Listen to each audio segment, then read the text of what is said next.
Good morning, students. In the last lecture, we had discussed the types of plan. There are two types of plan, that is standing plan and single use plan. Standing plan तो हम लोग discuss कर चुके हैं। Standing plan क्या होता है? जो प्लान हमारा एक बार बन जाता है और उसको रिपीटेडली यूज़ करते रहते हैं हम, वो हमारी ऑर्गेनाइजेशन में बार बार यूज़ होता है। हमने स्टैंडिंग प्लान में जैसे पढ़ा था पॉलिसी, रूल्स, प्रोसीजर, मेथड, ये सब हमारे क्या है? स्टैंडिंग प्लान, जो कि हम एक बार इनको बना देते हैं, फिर उसके बाद ये हमारी ऑर्गेनाइजेशन में रेपिडेटली यूज होते हैं। उसके बाद सेकंड जो हमारी प्लान की टाइप है वो है single use plan. Single use plan, आपको इसका मीनिंग नेम से ही क्लियर हो रहा है कि single use, that means ad hoc basis भी कहा जाता है इसको, एडॉक प्लान भी, क्योंकि ये टेम्परेरी बेसिस के लिए बनता है। किसी एक पर्टिकुलर ऑब्जेक्टिव को अचीव करने के लिए ये प्लान जो है डिज़ाइन किया जाता है। जैसे ही वो हमारा टारगेट अचीव हो जाता है, ये प्लान हमारा ख़त्म हो जाता है। इसको हम बोलते हैं single use plan. Single use plan में हमारे टू टाइप्स हैं, फर्स्ट है प्रोग्राम और सेकंड है हमारा बजट। तो सबसे पहले हम प्रोग्राम को डिस्कस करेंगे। प्रोग्राम अगर हम अपनी प्लानिंग की बात करें, हम कह रहे हैं कि सिंगल यूज़ प्लान और स्टैंडिंग प्लान। तो सबसे पहले अगर हम अपनी प्लानिंग की बात करते हैं, तो प्लानिंग में जब भी प्लानिंग का नाम आता है तो planning that means it is related to future. और प्लानिंग में हम अपनी एक्टिविटीज़ को डिसाइड करते हैं, what, when, how, who, by whom, when, ये सारी एक्टिविटीज़ डिसाइड करते हैं। दैट मीन्स कि जब हम प्लान बना रहे हैं तो प्लान में भी हमें यही एक्टिविटीज़ को डिसाइड करना है। प्रोग्राम हमारा क्या है? That is single use comprehensive plan. Comprehensive means detailed plan. जब हम प्लानिंग करते हैं तो हर एक्टिविटीज़ को हम पूरा डिटेल में मेंशन कर देते हैं, like laying down what, how, who and when of accomplishing a specific job. जो भी हमारा प्लानिंग है वो काम कब होगा, कैसे होगा, कौन करेगा, ये सारी की सारी चीज़ें हमारी डिसाइड हो जाती हैं। तो प्रोग्राम में क्या होता है कि मैनेजर्स को एडवांस में इन्फॉर्म कर दिया जाता है कि क्या नीड है, हमारी क्या क्या बेसिक नीड्स है, ताकि हमें इन फ्यूचर कोई प्रॉब्लम ना हो। अब कैसे हम ये बार बार हम प्रोग्राम की बात कर रहे हैं, किस तरह के प्रोग्राम होते हैं? जैसे प्रोडक्शन प्रोग्राम है, हमें अपनी ऑर्गेनाइजेशन में कमिंग ईयर में प्रोडक्शन को इंक्रीज करना है, ठीक है। अब हमें प्रोडक्शन अपनी फॉर एग्जांपल 10% से इंक्रीज करनी है। उस पर्टिकुलर प्रोडक्शन को 10% इंक्रीज करने के लिए हमें क्या क्या चाहिए? हमें रॉ मटेरियल चाहिए या मशीनरी चाहिए, लेबर चाहिए। तो ये सारी चीज़ें हम पहले से ही प्लान कर लेते हैं, that is non as single use plan. तो ये जो अब प्रोडक्शन हमें 10% इंक्रीज करनी है, दैट मीन्स कि ये हमारा सिर्फ उस 1 ईयर का टारगेट है। जैसे ही ये हमारा टारगेट अचीव हो जाएगा, ये प्लान हमारा खत्म हो जाएगा। ये नहीं कि ये कंटिन्यूसली चलेगा, एक टारगेट अचीव हुआ, प्लान वहाँ पर खत्म। ट्रेनिंग प्रोग्राम, जैसे हमारी ऑर्गेनाइजेशन में ट्रेनिंग का क्या प्रोसीजर है, हम अपने जो न्यूली जो अपॉइंटेड एम्प्लॉई हैं उनको हम ट्रेनिंग दे रहे हैं, या उनको हम स्टार्टिंग में दे रहे हैं, या एम्प्लॉयज़ को हो सकता है ये हमारा पूरा क्राइटेरिया हो कि आफ्टर 1 ईयर हम अपने एम्प्लॉयज़ को ट्रेन करेंगे। जो भी क्राइटेरिया है हमारा। सेल्स प्रमोशन प्रोग्राम, हमें अपनी सेल को इंक्रीज़ करना है, कितने परसेंट से? 5% से इंक्रीज़ करना है। तो सेल को इंक्रीज़ करने के लिए सेल्स प्रमोशन प्रोग्राम में सेल को इंक्रीज़ करने के लिए what, how, when of everything, right from the purchase of raw material to the manufacturing of product. हमें सेल को इंक्रीज़ करना है, तो दैट मीन्स कि रॉ मटेरियल परचेज करने से लेकर जब तक हमारी प्रोडक्शन नहीं हो जाती है, वो सारी एक्टिविटीज़ की व्हाट, व्हेन, हाउ, हुम, ये सारी एक्टिविटीज़ हम डिसाइड करते हैं। तो that is non as single use plan. Clear है? सिंगल यूज़ प्लान में क्या है कि जिस भी पर्टिकुलर टारगेट को, ऑब्जेक्टिव को अचीव करने के लिए बनता है, वो ऑब्जेक्टिव हमारा जैसे ही अचीव हो जाएगा, वो प्लान हमारा वहीं पर ख़त्म हो जाएगा। इसीलिए हम इसको टेम्परेरी प्लान, एडॉक बेसिस भी कहा जाता है। सेकंड है हमारा बजट। जो बजट है ये हमारा प्लान का सेकंड टाइप है। बजट, आपको नाम से ही क्लियर हो रहा है कि budget describe the desired result in numerical term, ठीक है ना। न्यूमेरिकल टर्म में हम इसको डिसाइड करते हैं। बजट हमारा क्या होता है कि बजट एक ऐसी प्लानिंग है जो हमें डिटेल एस्टिमेशन कि हमें कितना मनी चाहिए, मटेरियल, टाइम और जितने भी रिसोर्सेज है, जो हमारा प्री डिटरमाइंड ऑब्जेक्टिव है डिफरेंट डिपार्टमेंट्स का, उस जो डिफरेंट डिपार्टमेंट का हमारा ऑब्जेक्टिव है, उस ऑब्जेक्टिव को अचीव करने के लिए हमारा कितना मनी है, कितना टाइम है, जो भी रिसोर्सेज चाहिए, वो सारी चीज़ें बजट में डिसाइड होती है। दैट मीन्स जो बजट है वो हमारे डिजायर्ड रिजल्ट को न्यूमेरिकल टर्म में कैलकुलेट करता है।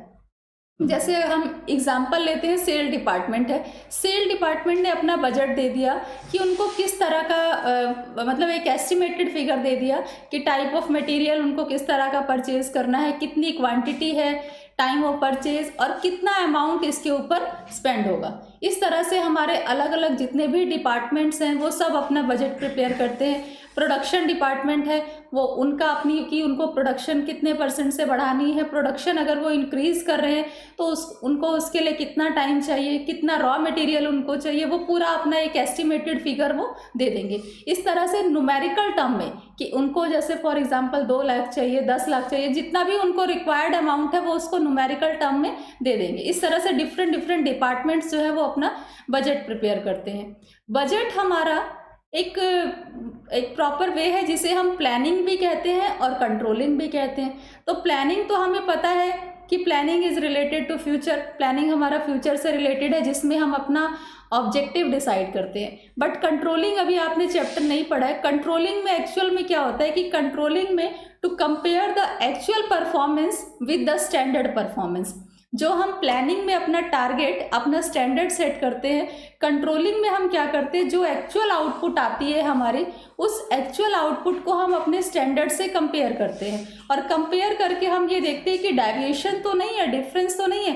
फॉर एग्जाम्पल मैंने ये टारगेट सेट किया था कि इस मंथ मुझे 1000 यूनिट इंक्रीज करनी है, ये मैंने प्लान किया था और ये स्टैंडर्ड सेट कर लिया। अब एक्चुअल में कंट्रोलिंग क्या वर्क करेगा, जब एम्प्लॉयज़ वर्किंग कर रहे हैं, काम कर रहे हैं, तो फॉर एग्जांपल उन्होंने 950 यूनिट ही प्रोड्यूस की, जबकि मेरा जो टारगेट था, जो स्टैंडर्ड था, वो 1000 यूनिट प्रोड्यूस करने का था।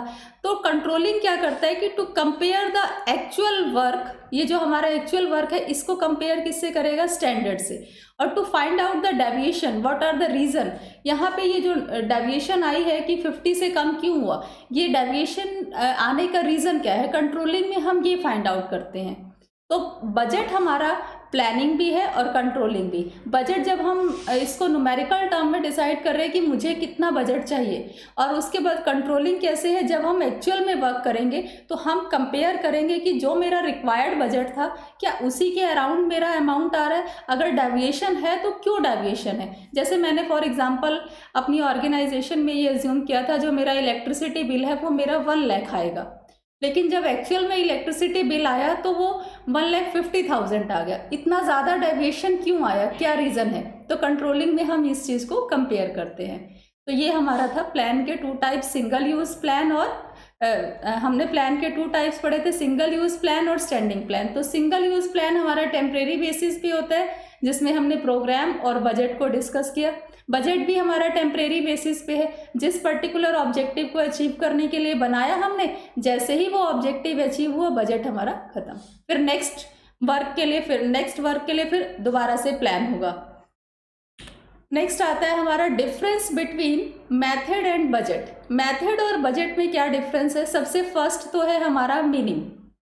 अगर हम मेथड की बात करें तो मेथड हमारा क्या है, मेथड किसी भी वर्क को करने के लिए, किसी भी ऑब्जेक्टिव को अचीव करने के लिए जो हम डिफरेंट एक्टिविटीज़ को परफॉर्म करते हैं, that is known as method. और अगर हम बजट की बात करें तो बजट हमने अभी डिस्कस किया कि जो बजट है हमारा, ये क्या है, budget describe the desired result in numerical term. Budget हमारा किस में आता है, न्यूमेरिकल टर्म के बेसिस में। सिलेक्शन, अगर हम मेथड की बात करें तो किसी भी वर्क को करने के लिए नंबर ऑफ मेथड्स है, और मेथड में क्या होता है कि हम एक बेस्ट मेथड को सेलेक्ट करते हैं। दैट मीन्स किसी वर्क को करने के नंबर ऑफ मेथड्स है, और सिलेक्शन मीन्स उन नंबर ऑफ मेथड में से हमें बेस्ट मेथड को सेलेक्ट करना है। और बजट की अगर हम बात करें तो बजट तो हमारा एस्टिमेट करता है प्लानिंग और कंट्रोलिंग को। दैट मीन्स कि यहाँ पे सिलेक्शन का कोई कंसेप्ट ही नहीं है। हमें बजट हमारा क्या डिस्क्राइब करता है, ये प्लानिंग भी है, कंट्रोलिंग भी। हम यहाँ पे प्लान भी करते हैं और कंट्रोल भी करते हैं। तो बजट के केस में सिलेक्शन का कोई कंसेप्ट नहीं है। This is the difference between method and budget. अब हमारे कुछ ऐसे क्लू वर्ड्स हैं और कंसेप्ट है जिस पे हमारी केस स्टडी बेस्ड होती हैं। जैसे क्या होता है कि कभी कभी केस स्टडी में हमें ये प्रॉब्लम आती है गेस करने में कि यहाँ क्या कंसेप्ट है। तो कुछ क्लू वर्ड्स मैंने लिखे, इनके बेसिस पे आप केस स्टडी इजीली गेस कर सकते हो, और आपको ये सारे चैप्टर्स के मैं प्रोवाइड करूंगी। जैसे अगर आपको लिखा है कि प्राइमरी फंक्शन ऑफ मैनेजमेंट, किसी भी केस स्टडी की लाइन में अगर कंप्लीट आपको लिखा है कि प्राइमरी फंक्शन ऑफ मैनेजमेंट, तो वहां पे आप लिखोगे प्लानिंग। बिल्कुल आपको अपने आप आंख बंद करके प्लानिंग लिख देना है। फॉरवर्ड लुकिंग और लुकिंग अहेड लिखा है तो भी वहां पर हमारा प्लानिंग का कंसेप्ट है। अगर बैकवर्ड लुकिंग है तो वहां पे हमारा कंट्रोलिंग आता है। एंड इंटेलेक्चुअल एक्टिविटी लिखा है तो वहां पे भी आपको प्लानिंग ही लिखना है। एजम्पशन अबाउट फ्यूचर, अगर केस स्टडी में कहीं पर भी आपको ये लाइन दिख जाती है कि एजम्पशन अबाउट फ्यूचर, तो वहां पर भी आपको प्लानिंग ही लिखना है। प्लानिंग प्रीमिसेस आप पूरा इसको लिखोगे। उसके बाद है plans used for long period of time in similar और रेपिटेटिव सिचुएशन, तो वो हमारा कौन सा आ जाएगा वहां पे? स्टैंडिंग प्लान, क्योंकि स्टैंडिंग प्लान एक ऐसा प्लान है जिससे हम एक बार बना देते हैं और रेपिडेटली हम उसको यूज करते हैं। उसके बाद plans formulated to deal with unique, new और नॉन रेपिटेटिव सिचुएशन, तो वो हमारा सिंगल यूज प्लान है जिसे अभी हमने डिस्कस किया कि वो रिपीट नहीं होता है, एक बार बना और उसका काम खत्म। इस तरह से अगर लाइंस आपको केस स्टडी में मिलती है तो आपको यही कंसेप्ट वहाँ पे लिखना है। केस स्टडी में प्रॉब्लम आती है कि यहाँ प्लानिंग है या कंट्रोलिंग है, तो ये कुछ एक क्लू वर्ड्स है जिसके बेसिस पे आप गेस कर सकते हो कि क्या आएगा। एंड रिजल्ट ऑफ एक्टिविटीज दिया है तो वहाँ पे आपको ऑब्जेक्टिव लिख देना है। कॉम्प्रिहेंसिव प्लान दिया है तो आपको वहाँ पे स्ट्रेटेजी लिख देना है। गाइडलाइंस फॉर इम्प्लीमेंटिंग स्ट्रेटेजी है तो पॉलिसी, ठीक है। कॉम्प्रिहेंसिव प्लान है तो स्ट्रेटेजी, और गाइडलाइंस फॉर इम्प्लीमेंटिंग स्ट्रेटेजी है तो पॉलिसी। न्यूमेरिकल प्लान है तो वहाँ आपको बजट मेंशन करना है। सीरीज ऑफ स्टेप, ये तो बिल्कुल क्लियर है कि जहाँ पे भी सीरीज ऑफ स्टेप्स की बात की है वहाँ पे प्रोसीजर ही आता है। Prescribed way to carry out a particular task, that is known as method. Very detail plan, that is known as programme. और simplest form plan which specify the action that must और must not be taken, that is known as rule. ये clue words आपको case study में बहुत ज़्यादा help करेंगे, इसको आप बिल्कुल अच्छे से पढ़ेंगे।